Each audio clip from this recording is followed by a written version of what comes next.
Well, he was in a Raging Bull. He did a great job of acting in Raging Bull. You know, he's so fucking good in that. You know, that's one movie I've like never seen that it would annoy. Like, you've never seen Raging Bull? You know, I tell you what, I would be curious to hear your perception of it, just given, because I think you've watched a lot of movies, a lot of TV. I think you have an informed opinion.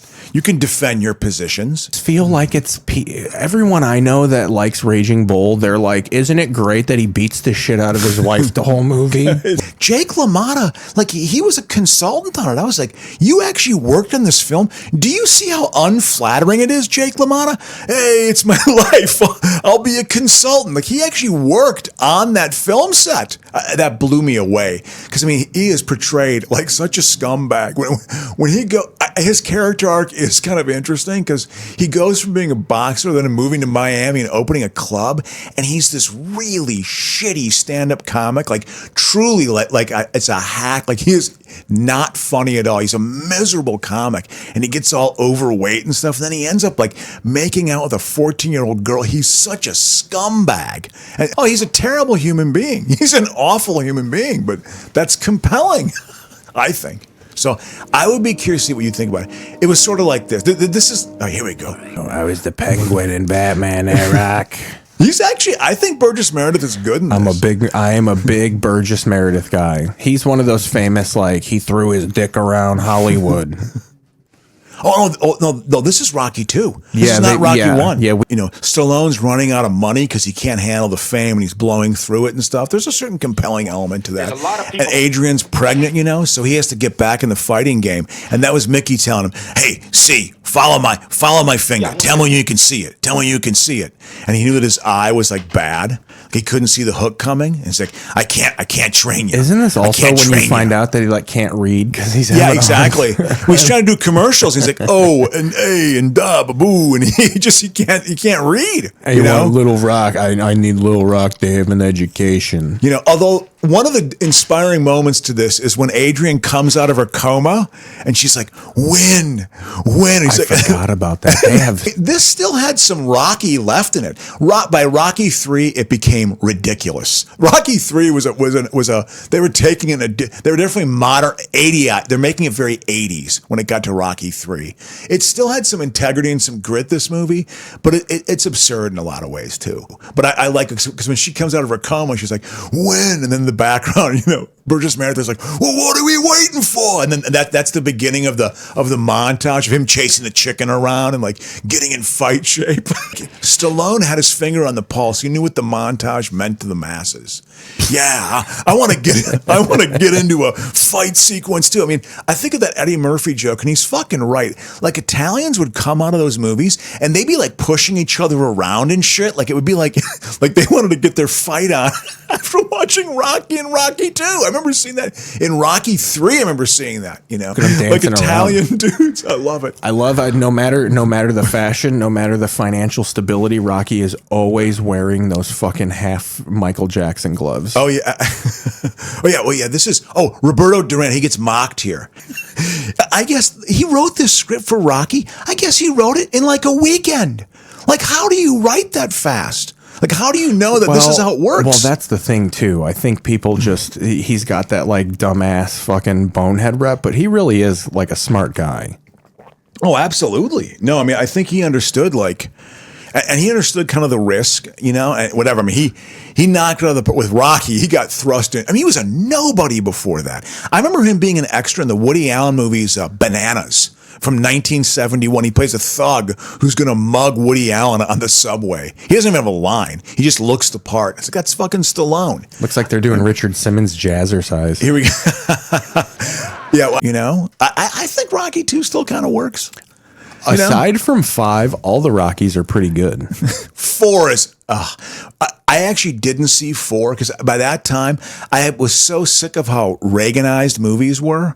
I mean, they were so, that was just like, God, can you be any more jingoistic? And yes, and the answer is, Keith, any more? Yes, you can. You can get even more nationalistic, and it can get pretty weird. Can you be any more Jingo Unchained? Yeah.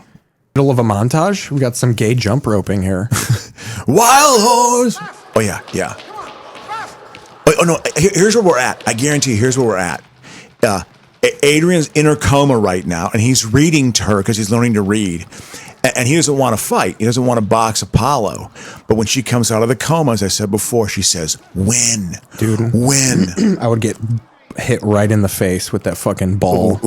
That string ball. Yeah, So I got he's, news. so he's sad about Adrian. He's just, you're letting me beat you up. No. This is Apollo is pissed off because, you see, his heart's not into it.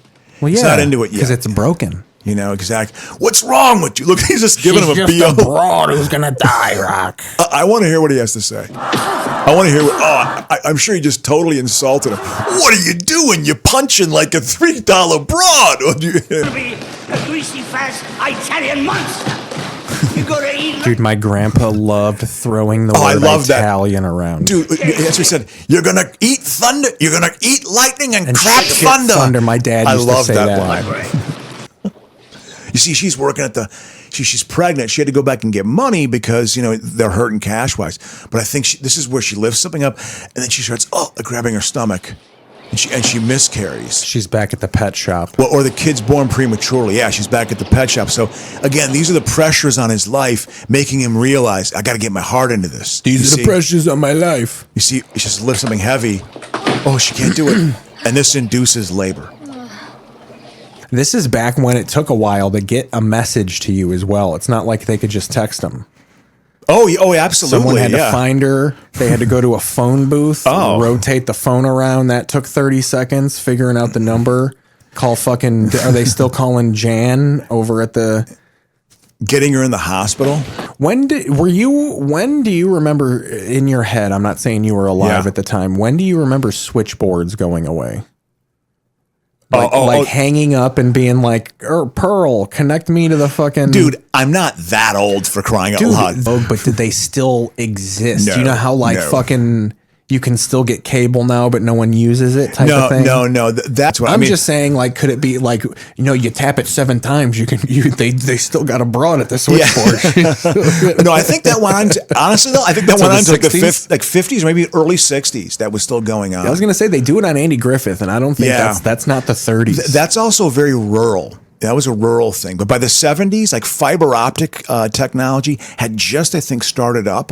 So they were able to get phone service. That wasn't calling long distance was expensive. That was always a big goof in a sitcom in the 70s. Well, look at my daughter. She's on the phone all the time. Looking at the phone bill, and they'd have $120 phone bill. Oh my God. That was always kind of a joke. Oh, yeah. Dude, one time, I think I've told the story in the podcast before, but somehow I think my dad got hammered and did it. But someone called one of those sexy breath fucking porn lines. Oh yeah. And they blamed me, and I cried I swear it's not, and it wasn't. Yeah. I'd admit now if it was. Oh yeah. But it was not. I did not call minx. They tried to put it on you. That's uncool. Well, my dad probably genuinely didn't remember. Yeah. Exactly. And my grandparents are the ones that saw it, so he probably didn't want to be like, it was me. And it seems more forgiving. Yeah. For a child to do it versus a 38-year-old man at the time. Ooh, yeah, it's more pathetic. Oh, I think this is what she... See, he fights with her, and this also induces it too. There's an emotional core. Why you all bloody by your pussy? God, this is harsh. Don't say that! Dude, he's the worst. Yeah, he's really bad at this, man. He's the manifestation of every terrible Italian that there is. He had a good cameo in The Sopranos. He was such a dirtbag. His mob guy was such a dirtbag. What do you do? What's wrong? I told you need to get panicked out when you're a kid. Well, he was playing the old card. Oh, you see, this is when they get pulled away to the hospital. God, that looks like someone that's so 80s. Right there. It's it's 79. That is just there's a plant there. Very 79. Very 79. Most artificial as well. That is not a real plant. Oh, I think they used to maybe. No, I'm saying culturally, the velvet plant was a thing. They didn't have fake plants. No, they did, but they tried to be like, "Hey, man, it's a hospital. We're gonna have life around us, so you'll experience life. It'll help your spirit because you're dealing with death." I'm serious. They would have. That's what I'm projecting. I'm projecting a message of love that? In that, yes. I'm completely inventing something. That's the great thing about existing in a time that no one remembers is you can just be like, oh, everybody was really arguing about this at the time. Yeah. And then you can be like, no, it was just me. This was not a cultural topic. Yeah, here we go. This is what he has to. Man, they made her all half dead and pale. Oh, and shit. yeah, absolutely, dude. Listen, she's in a coma. This is Italian men. Italian men teared up in this scene. I mean, only about your mother would you ever tear up about this in Sicily. Yeah. East Coast tears were shed in Philadelphia. Oh, yeah. You know? I didn't live to see this so ruckus after this one. You know what I tell you? It wasn't a dry eye in the house. You know, it was like the time when they sang the opera. No, the second one is a lot more deeper than the first one, you know? like breaking it down. Like, you know. Sly tapped into his emotions.